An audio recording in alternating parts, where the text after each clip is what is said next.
October 27th, 1962. Deep beneath the Caribbean Sea, inside a Soviet submarine cut off from the world, three men stood on the edge of a decision that could have ended civilization. Above them, American warships were dropping explosive charges into the ocean. Inside the submarine, the crew believed World War III might have already begun, and one officer was preparing to launch a nuclear weapon. The Cuban Missile Crisis had already pushed the world to the brink. The United States had discovered Soviet nuclear missiles stationed in Cuba, just 90 miles from Florida. President John F. Kennedy demanded their removal and ordered a naval blockade around the island. Soviet leader Nikita Khrushchev refused to back down. For 13 days, the two superpowers stared at each other across a nuclear abyss. But while the world focused on speeches, negotiations, and televised addresses, something far more dangerous was happening underwater. The Soviet Union had quietly deployed 4 diesel-powered Foxtrot-class submarines to the Caribbean. Each one carried a secret weapon, a nuclear-tipped torpedo roughly equivalent in power to the bomb dropped on Hiroshima. These were not symbolic weapons. They were battlefield-level nuclear devices designed to destroy entire fleets. One of those submarines was B-59. For days, B-59 had been submerged in suffocating conditions. Diesel submarines were not meant to stay underwater for long periods without resurfacing. The tropical heat pushed internal temperatures above 100 degrees Fahrenheit. Carbon dioxide levels rose. The air grew thick and toxic. Sailors fainted. Communication with Moscow had been lost. The crew had no reliable way of knowing whether war had already started. Then came the explosions. The United States Navy, attempting to force unidentified submarines to surface, began dropping small depth charges. These were practice explosives intended as signals, not lethal weapons. But the Soviet crew did not know that. Inside B-59, each explosion sounded like the beginning of annihilation. The hull shook. Lights flickered. Sweat poured down faces in the dim red emergency lighting. Captain Valentin Savitsky believed the submarine was under real attack. He had no confirmation from Moscow, no clear instructions, just explosions and silence. In that suffocating darkness, it was entirely plausible to assume nuclear war had already erupted above the surface. Savitsky reportedly shouted that they would not die quietly. If war had begun, they would strike back. He ordered preparations for the nuclear torpedo. Launching it required unanimous agreement from 3 senior officers: the captain, the political officer, and the flotilla second-in-command who happened to be aboard B-59 that day, a man named Vasily Arkhipov. The captain approved. The political officer approved. 2 of 3. Only Arkhipov stood in opposition. The torpedo they were preparing to launch was not conventional. It carried a nuclear warhead. If fired at the nearby American destroyers, it would have vaporized ships instantly. The United States would not have interpreted that as an isolated battlefield incident. They would have interpreted it as nuclear escalation. Retaliation would have followed, and within hours, cities on both sides of the Atlantic could have disappeared in nuclear fire. Arkhipov understood the gravity of the moment. He had already experienced a nuclear crisis before. The year prior, he had been aboard the submarine K-19 when a reactor malfunction nearly caused a catastrophic meltdown. He had witnessed firsthand how quickly panic and technical failure could spiral into disaster. Inside B-59, while the captain raged and the hull echoed with detonations, Arkhipov argued for restraint. He insisted they surface. He reasoned that if full-scale war had begun, Moscow would have transmitted clear launch orders. Silence did not automatically mean annihilation. The debate was not calm. The submarine was overheating. Air quality was deteriorating. The crew was exhausted and frightened. Every second felt like a countdown. But Arkhipov did not yield. Eventually, he persuaded the captain to surface. When B-59 emerged from the depths, American destroyers surrounded it. Guns were ready.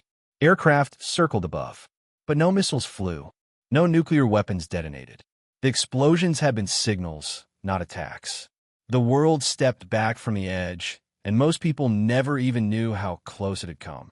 In the official histories of the Cuban Missile Crisis, the spotlight falls on Kennedy and Khrushchev, on diplomatic cables, on secret agreements, on the removal of missiles from Cuba and Turkey. But beneath the ocean's surface, far from cameras and conference tables, three men made a decision that may have mattered just as much. If Arkhipov had agreed with the captain, the nuclear torpedo would have launched. An American ship would have been destroyed in a blinding flash. The United States, already at DEFCON 2, would likely have responded with overwhelming force. Soviet forces in Cuba might have launched their own nuclear missiles. NATO and Warsaw Pact forces would have mobilized.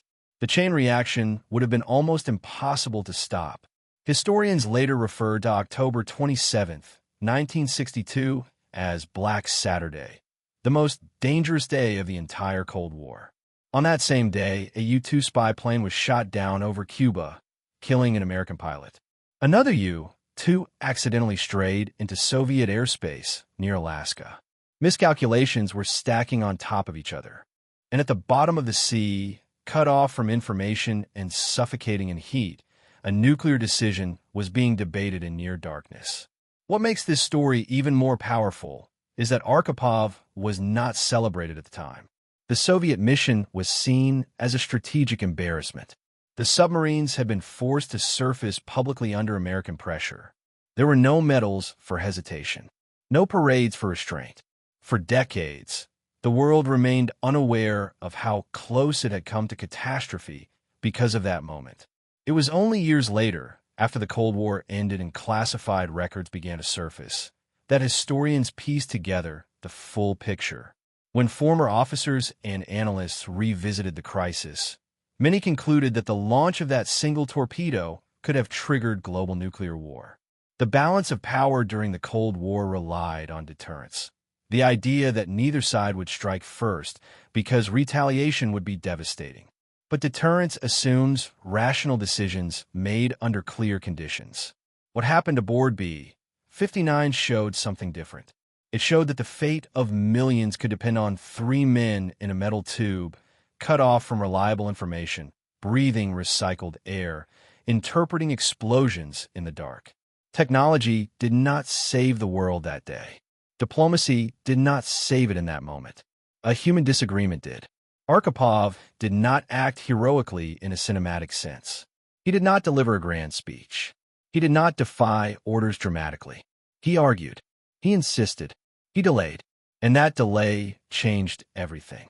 The Cuban Missile Crisis ended 2 days later through negotiation. The missiles in Cuba were removed. The United States quietly agreed to remove missiles from Turkey. The world exhaled. But history rarely remembers the arguments that never resulted in action. It remembers what happened, not what almost happened. On October 27, 1962, nuclear war did not begin beneath the Caribbean Sea. Not because weapons were unavailable, not because leaders were calm, but because one officer chose caution over fury.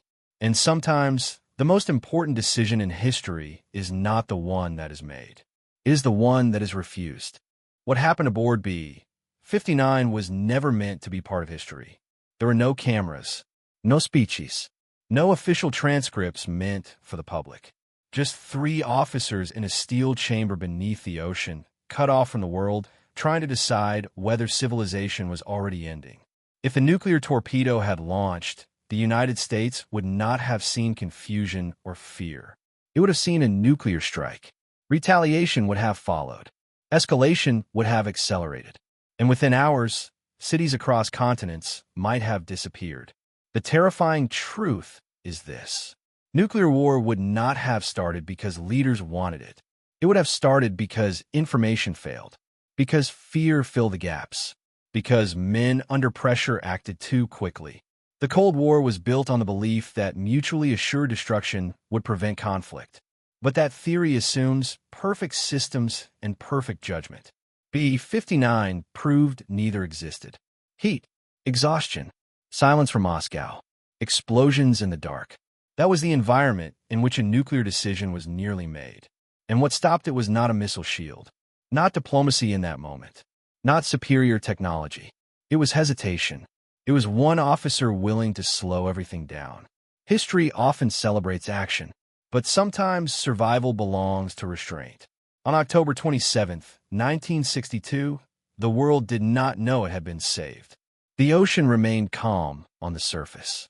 The crisis ended days later through negotiation, and life continued, unaware that beneath the Caribbean Sea, civilization had come within a single vote of destruction. Sometimes the most important decision in history is the one that prevents something from happening. And sometimes the line between peace and annihilation is one person saying no,